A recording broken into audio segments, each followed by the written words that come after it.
So we are live. What is up, guys? Welcome back to the Lean and Mean Academy. Today, I got my good buddy Chris Lonergan from Footbridge Media. We're talking about Google My Business updates, perils, issues, pitfalls, all the things in 2023. I know a lot of you guys are just getting started in your business. I'm talking to you guys right now. We're going to kind of go into not a deep dive, but a medium dive here. We're going to try to give you some things to look into, make some things, some I's you need to dot, some T's you need to cross when you're going to get your Google My Business started. And when you're getting your business started, making sure everything is really tight and legit so you don't have to deal with these issues with Google My Business. What's up, guys, in the comments? Go ahead and smash the like button if you're here. Go ahead and smash the subscribe button if you're just seeing this. What's up, Truth Seeker? Joe Sondag, what is up, man? So we're going to get into this. Hey, guys, if you're looking to get a website, before we jump into this, the team over at Footbridge Media has built and controlled my website and updated it for like the last, Chris, I think it's been, Lord, it's been over 5 years for sure. They're an excellent team. We actually have a deal with them that you can save $600 a year if you're wanting to get your website built. It is the $199 deal with the Lean and Mean. You got to say my name, Lean and Mean Academy, Aaron, say whatever. They all know me over there, and they will give you the $199 deal. You'll save $600 a year on your website build and maintenance. And they've been doing it for a long time for me, and I would have nobody else do it. They actually run a few different websites for people that I know real close to me. My brother, Justin, they help with Cody's site over at Southeast Soft Wash. They're just an excellent group. So grab your site from Footbridge Media today. What's up, Chris? How's it going, man? Good, man. So we got some new stuff 2023 with Google My Business. They've just been on a roll, okay, since COVID. And I don't think they're stopping. No, it looks like it's kind of more of the same. It's been, unfortunately, some of the bad parts that people think about with Google My Business and with Google Business Profile are just kind of continuing on and getting slightly worse. So what are they doing? Like, what is the, I know we've had a few videos, few updates for these guys, but they just kind of are constricting on everything and making it much harder. But I know you had a few little nitpicky updates and some things that guys need to know about. What are those things? Yeah, absolutely. The overall Google My Business for home service providers, for pressure washers, for folks who have a service area business, so you don't have a brick and mortar, you go out to your customers. Google My Business GPBs have been notoriously difficult for our contractors, for our groups. And one of the biggest issues that we've seen a bunch of contractors face, either who are with us, who are starting up, or folks who just reach out to us because they've got these problems, are these suspensions, seemingly random suspensions where their Google My Business, their Google Business Profile just gets shut down. And it's extremely difficult to successfully appeal that process and to get back out and to get that to go live again. And that could mean anytime you spent getting reviews built up on that GPB can just all be wiped away because of some automated process that triggered a suspension. So it used to be human. They used to be a human auditing this, and now they've gone completely automated. Is that what you're saying? There's a ton. Yeah, there's a ton of automation. And if you can't, back in the day, you could schedule a phone call with a Google My Business person, and it would trigger a phone call for you. Now it's an incredibly complex process to even get to a human via email support. And when they do, they have a very specific script that they've got to follow. So there is no gray area. There's no case by case basis for a lot of these fixes. Every company has their story of what happened, what changed. Maybe you lost access to a phone number and you tried to change it and that triggered a problem. There's no reasoning at this point. It's got to be some sort of really black and white fix that you can complete to get your business back up and running again on Google. The problem is they'll tell you, hey, your account is flagged. You have to appeal the process, but they're not going to tell you what the problem is. You've got to figure out on your own, based on context, what the problem is and hopefully provide them the right documentation. Bro, they remind me of the IRS. Yeah, you owe taxes, but figure it out. You need to tell me how much you owe. And I'll tell you. That's wild, man. That is so wild. So it's all automated now. I guess they're trying to go. They're basically letting Chat GPT run their auditing system. I mean, we could hack that. We could figure that out. We just need to get a better prompt Yep. into their system. Allow all pressure washers to have GPT, you know. So what does a guy do if he's getting into this? Okay, so first off, let's talk about kind of how they tried to fix it with the home services thing. Like that was how many 2 years ago they started really pushing that, and it's still going. Yeah, home service is like a very specific. Sometimes they call them LSIs or local services. It's essentially a subsect of Google Ads and Google My Business kind of put together. It has its own separate listings. That's where a lot of people see the Google Guaranteed check. Right. That's where that Yep. comes from.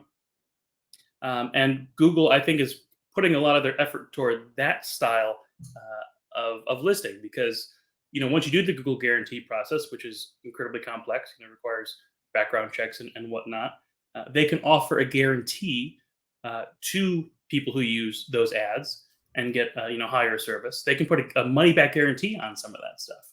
Compared to home service provider GPBs and Google My Businesses, those have notoriously been spam problems for Google in the past. So I think to avoid future problems, Google has pushed to something they can verify, and they've pushed off of it, and they are more likely just to cut down and suspend accounts in that space on Google My Business on the maps.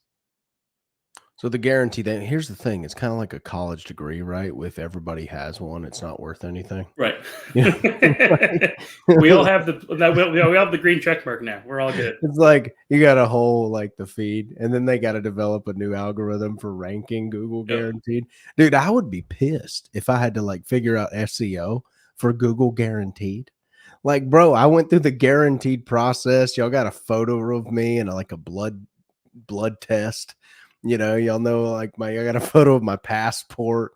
I'm basically like TSA pre-check for Google Guaranteed. That's basically what it is. Yeah.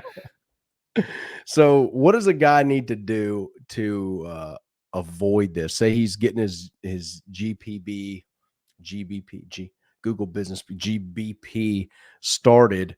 What does he need to do to, if at all possible, and the gods are shining on him, right? Because I know sometimes you'll do everything perfect and Google still does not like you. Yep. But what if he was to do a few things? Like, give me the main points that these guys can implement to avoid this suspension right off the bat. Basically, don't fuss with it. Don't mess with it. It's got to be incredibly true to what your business is supposed to represent. Your name, your website link. Don't link it to some internal page. Link it to the home page. Don't go change your phone number. Don't list it. Don't have a spammy company name. You can't be Chicago #1 pressure washer as your business name, because Google will see that and think you're being spammy with your company name. Basically, it's like going back to basics. This is the eating your vegetables of marketing. Here is you've got to keep your GPB incredibly compliant. So make sure that you are getting good reviews. Make sure that you are not tweaking and constantly trying to change the address or the area, switch between service area business and a brick and mortar business. Anytime you modify that account, it risks this automated process, this review process. And again, it's so automated that you don't know what's going to trigger a red flag problem.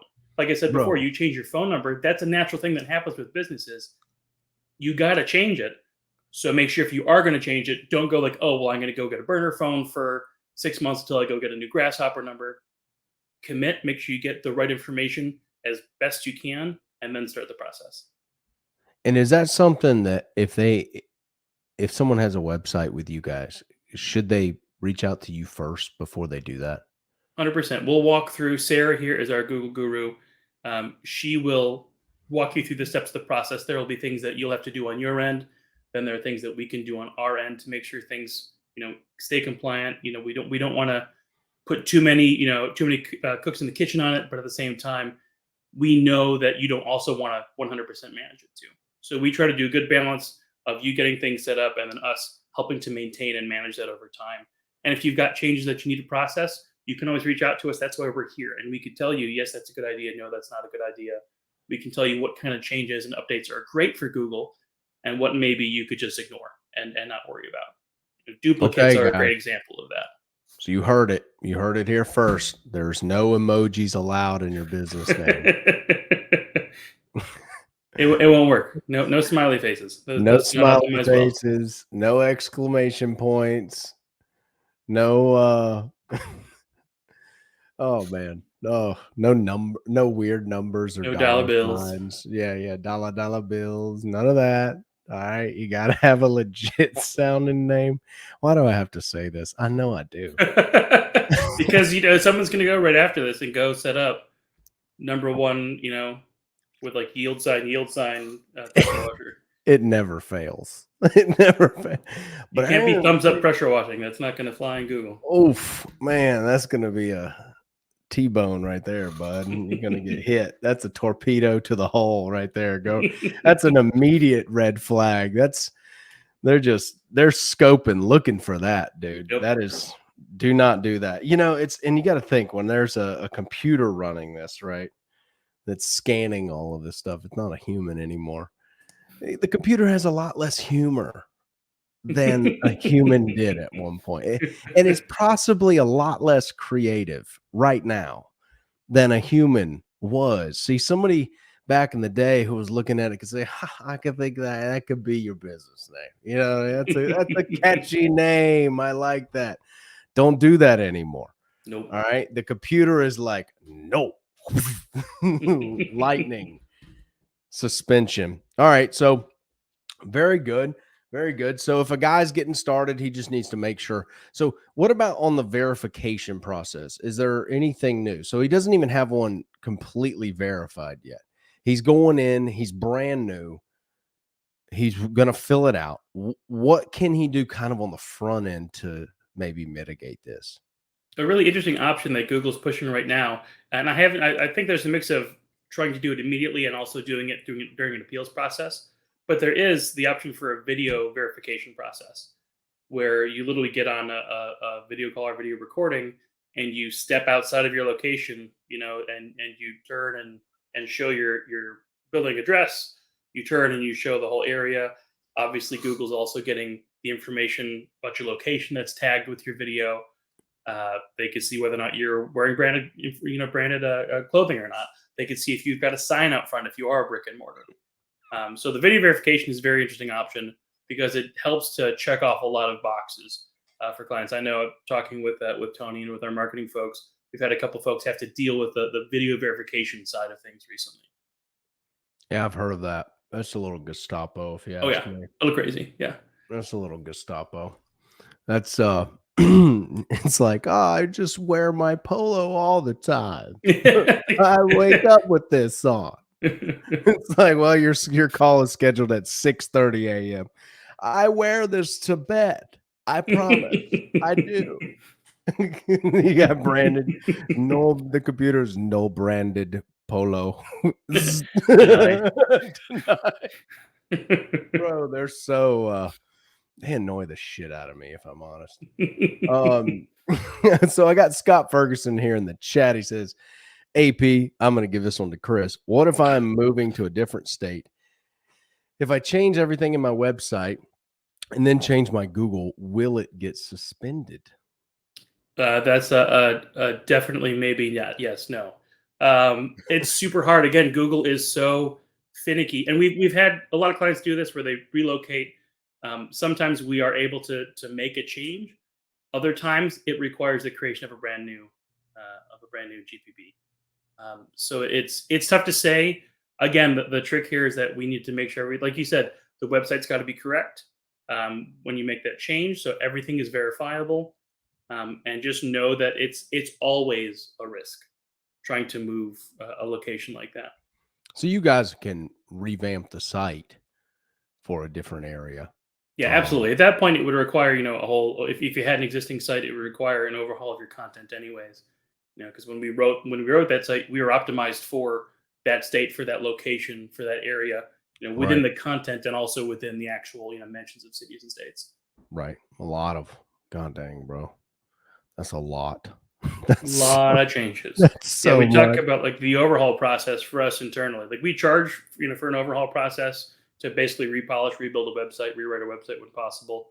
But we talk about it. It's basically helping us to try to make even or not even, because it's so much work that goes. We're basically redoing the whole website when that happens. I would think that that's what it would be. I thought just now, I was like, well, hell, I just build a new website. But it's like then you're dealing with, the age and all that stuff, Yep. that all the targets that are going to it and all the links that possibly were going to it, and you can't really scrap those.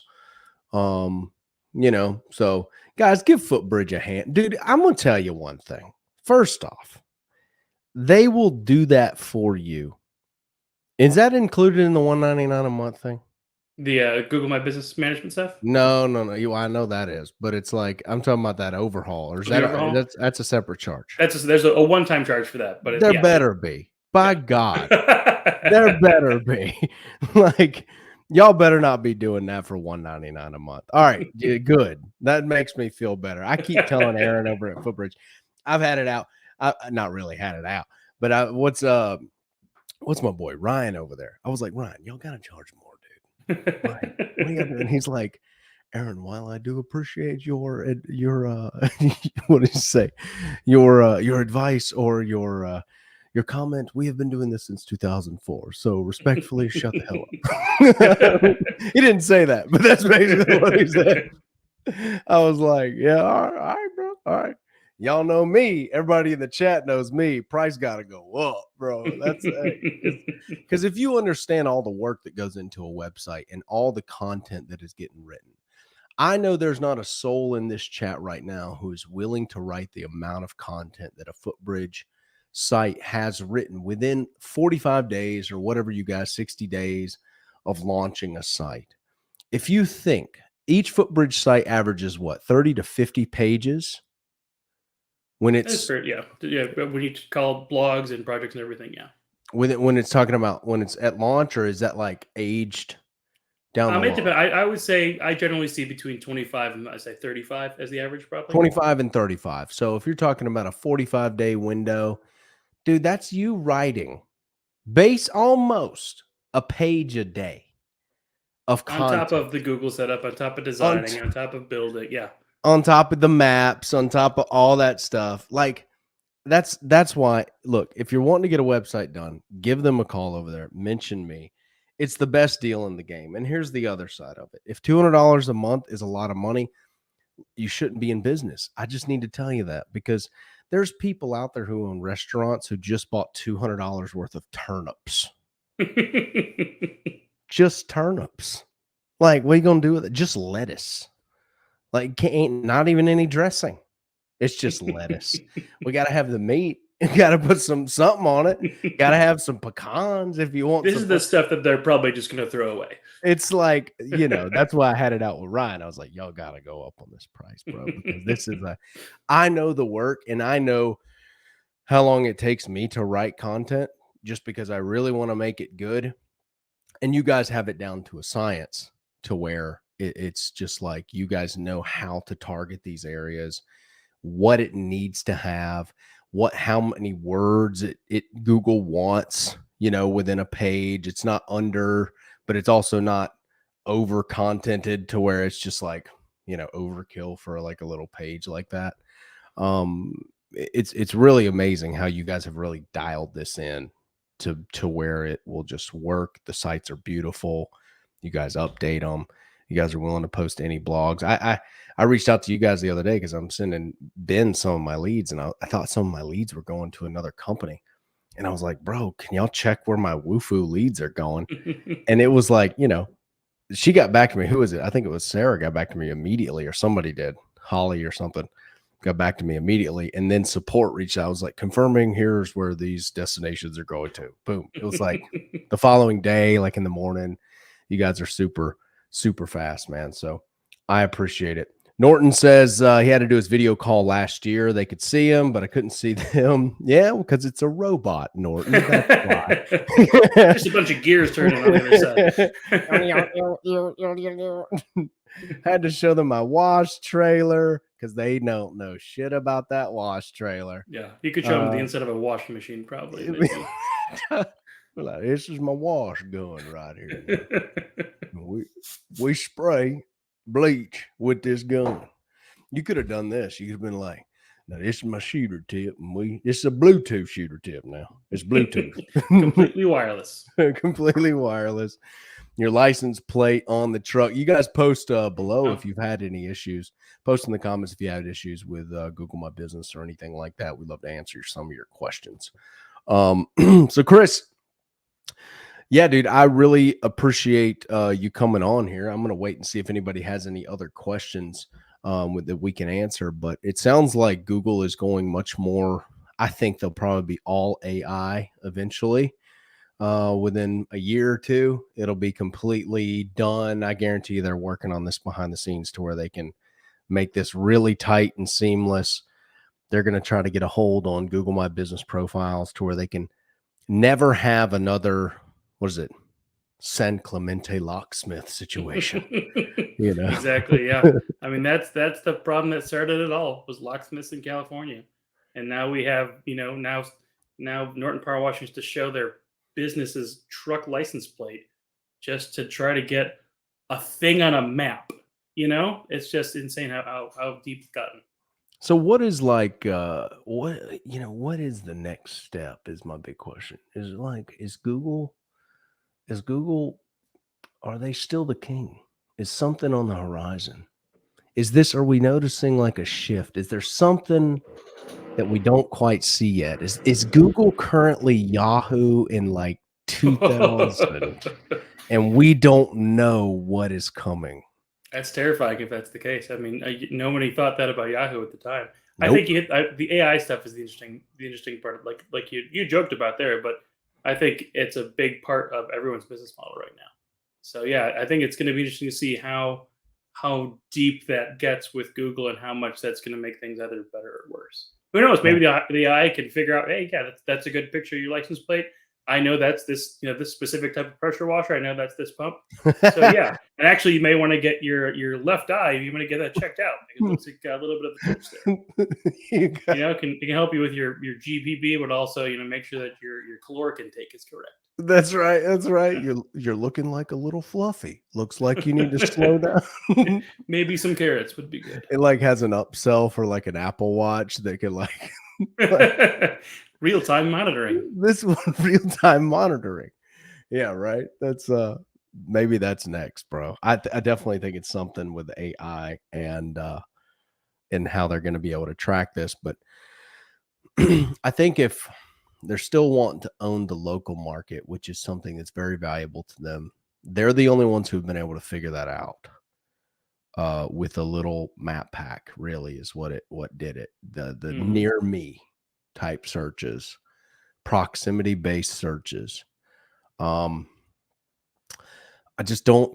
don't see it being Alexa.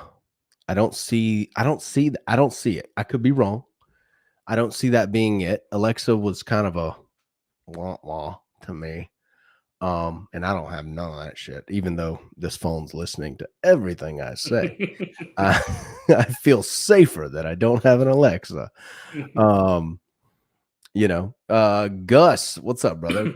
He says, should I go ahead and start setting up Google My Business or wait until I start working with Footbridge? Good. If you're way far out, and as long as you know that you've got your company name, address, and phone number nailed down, you've got that information nailed down, having some age on those things is not necessarily a bad idea if you're comfortable with it.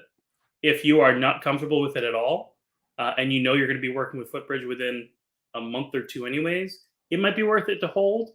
Because again, Sarah and the team will instruct you as to the best ways to get things done. You might have a phone number that either a new cell phone you pick up or a Grasshopper number or whatever. You may get that phone number and then you may not know, but there could be a bad history associated with that phone number, some spammy behavior in the past. Part of what we do in the beginning process, what Sarah does, is she basically does a quick, a little bit of research on your information, the address you're getting, the phone number, and she can tell you whether or not everything is good to go and you're ready to move forward. So if you're not 100% comfortable with it, if it's a new phone number that you had to get, I'd say probably hold until you get a citation check with our staff. Bet. Good question, though. Good question. That's a good question, Gus. That's a good question. He's on the cusp. He's on the cusp. Right there. Right there. Right there, man. In the coming weeks, you'll see Gus come through the pipeline. He'll be ready.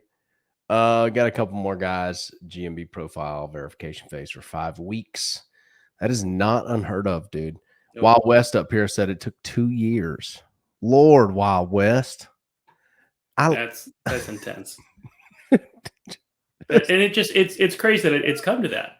Like you said, it's this map pack. It's these 3 dots that, and clearly, you know, we're all talking about it today. Everyone's fighting for it. Wild West fought for it for 2 years, so there's value in it. There's clearly the value there. Boy, I'd become a damn flyer god. Just being street. I'm offline. I'd go back to the thing I make fun of, word of mouth. How'd you get that lead? Word of mouth. It's like, you know, I chirp that every now and then because I have guys, you know, there's always that like old contractor who's been like running his business off a legal pad for 20 years. Mm-hmm. And look, he's got plenty of business, right? And a lot of guys will see that, but it's taken him over 20 years. Yeah. Right. To get to that. The young guy doesn't know that he could probably have that amount of business in like 2 years, like that amount of call volume. But it's like, with the right steps. How'd you get that? Word of mouth. So I'd have to go back. I'd have to go back to word of mouth. I'd become a door knocking fool, man.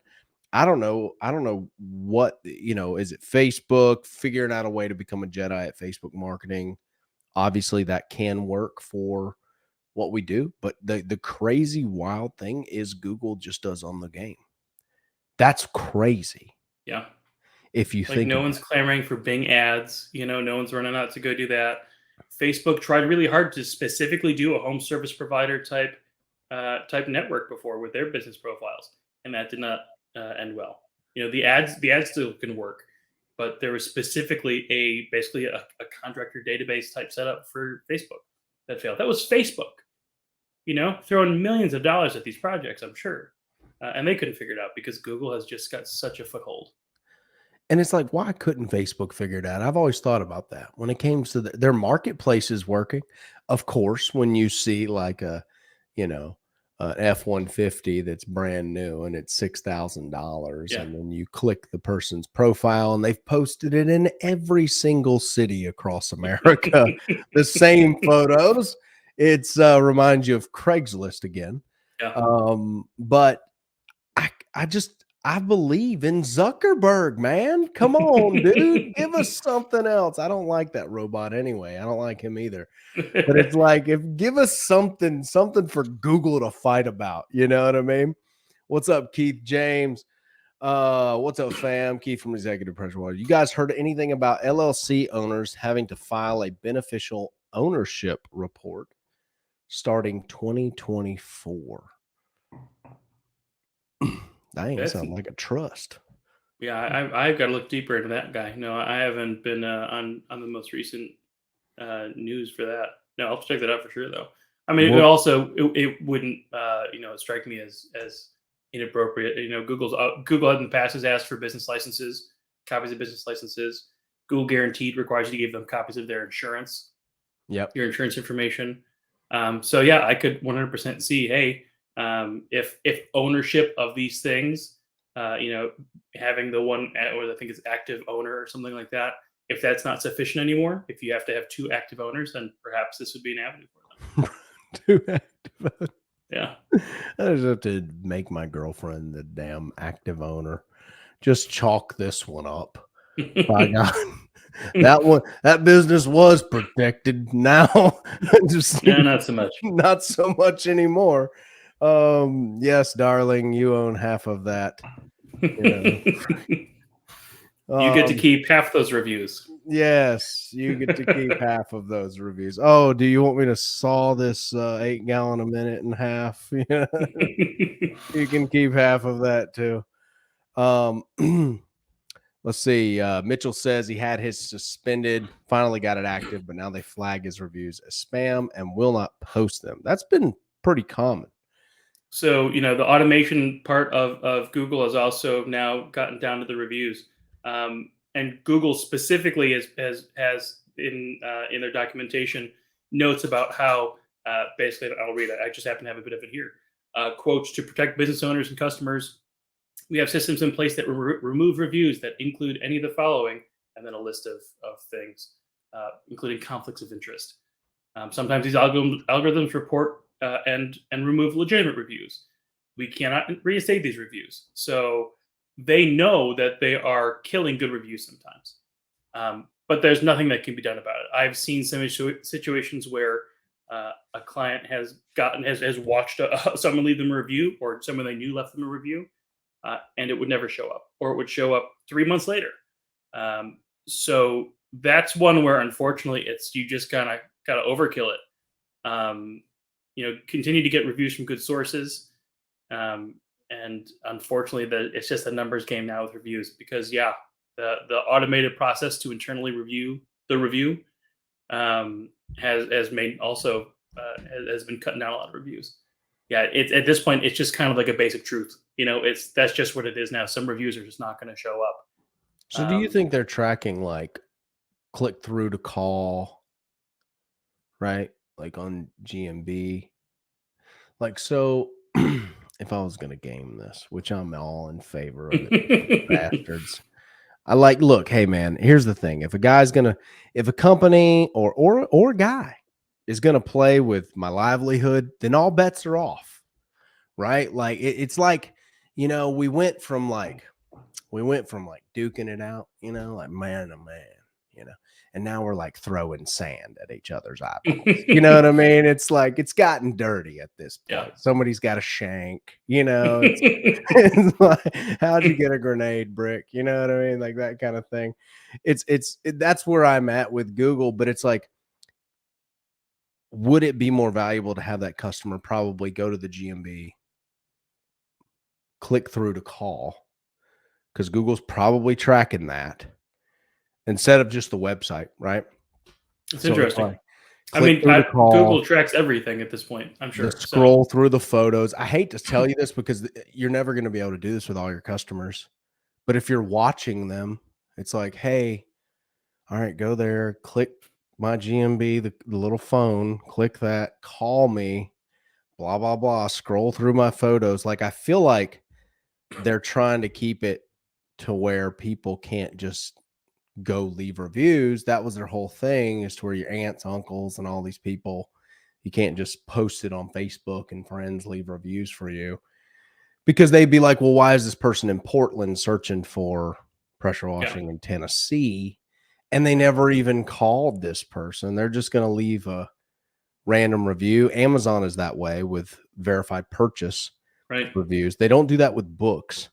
They don't do verified purchase reviews with books, as far as it being won't post, but they do with pretty much every other product. So if people don't buy it and you have enough reviews left on there that were not verified purchases, they will make it to where only verified purchases can leave reviews on that Amazon listing. And so maybe that's a workaround. All right. Maybe that's a workaround. Have somebody click through to call, talk to you, scroll through your photos, ask a question, do shit on there that no one does. Read all of the content on the city page. Yeah. Look at that. He services right up the street from us. Look, just incredible. Keith says, Footbridge, I'll be coming through for business, man. Look, you're right up the street, Keith. You're in Milton, Florida, bro. You ain't got, look, I grew up down there. So I grew up in Daphne, right across the way. Pensacola, Florida is where Footbridge Media is. Milton, Florida is not far away, dude. So you're welcome, Keith. All right, guys, I appreciate it. We're running into 34 minutes. We got 26. Look, we got more guys on here now than when we started. I'm going to give you guys one more minute to post a question to have Chris answer it. Otherwise, I'm going to wrap this video up. I don't want to keep you on. I don't want to be known as the guy that keeps you on here for an hour. If we get into like hour 4 of this video call, then we'll talk. Bro, too much GMB in one set. Yeah, no one wants. That's the thing, is nobody wants to think about this stuff this much. No. Like I said, Sarah, and funny enough, seeing in the comments so many people talking about Sarah, she's like a magician when it comes to this stuff. Her full-time gig with us is doing Google My Business, Google business profile stuff. I mean, that demonstrates how much effort this stuff takes. Like you have It's one something, person. let alone if you want to write blog posts and if you want to build your own website. Now you also want to deal with your own Google stuff. I mean, there's just so many levels to this and so much inside baseball. I've talked with Sarah before, and I think we talked about this before. But like she's got these crazy recipes of like, I need to email the support at this time and then wait 48 hours and then reply to that email with a different message. And that triggers a different automation. It's like voodoo sometimes watching her work. Bro, But she like gets stuff done. how many emails you have to send to learn that? Oh, that's the thing. That's just bashing your head against the keyboard for years and then figuring out that recipe. Like the velociraptors in Jurassic Park. They hit the cage, they get shocked, you back up. Yeah, pretty much. I Hit mean, that's another the gift part, there. Yeah. get shocked, back up. Eventually they find the hole. You know what I mean? That's exactly what it is. All right, guys, we're going to wrap it up here. I don't see any more questions in the comments. Hey, look, if you're looking to get your website set up, Chris and the team over at Footbridge Media are the best in the game. Best customer service, best website builds. If you're a silly salmon, as Cody would say, do not give them a call. All right. Like, look, you got to have like expectations and manage those when you give them a call, because the first year it's going to be bleak. If you're a brand new site, you need to understand year 2 hits different. Comment in this. Year 2 hits different. Your site needs to have time to age. You can't expect a flood of leads coming in the first year. I say this on every single video, but I know some of you guys are brand new and you're going to call and think that the 199 is just going to open the floodgates of Google. And guess what? Some of you guys who are in my area get to go up against me. And so that's not going to happen. All right. So look, if that's the case, you need to understand that it's going to take a while for those leads to come in, but they will come in for sure. You just have to have patience. You have to do everything that they say over there at Footbridge. They're going to help you with a lot of it. They're going to build, obviously, the site, but you have to understand that if they're telling you to do project pages, Chris, by God, do the project pages. Some of you guys, I'll check in on your sites because I get a list at the end of the month of all the guys who are on my $600 a year situation, the savings here. And I'll go look and I'll check and see if anybody's got project pages. And dude, like, when will we start? Some of you guys are doing great though. Some of you guys are doing great. So give them a call over there if you want to get your site done. Chris, how long are they taking to bill right now? 45, 60 days, something like that? Yeah, I think right now, I think it's posted on the website. We're at like within 6 to 8 weeks. Okay. And obviously it's a real busy season for us. The spring is always crazy for us. But we crush hard as much as we can to get stuff out as quickly as we can. Yep. I say this with love, man. Manage your expectations. Do everything they say. Don't be a silly salmon. And if you're going into business, this thing's going to be, look, it's going to be a 5-year ride. All right. You can't go into business and think next year you're going to get rich. I hate to say, like, I know a lot of you guys get that, but I also know some of you don't. Okay. I've learned from the comments on my YouTube, some of y'all kind of need a little bit of a business spanking every now and then to understand that this thing takes time. All right. I love you. I appreciate you guys. I'll see you guys in the next video. All right. Deuces.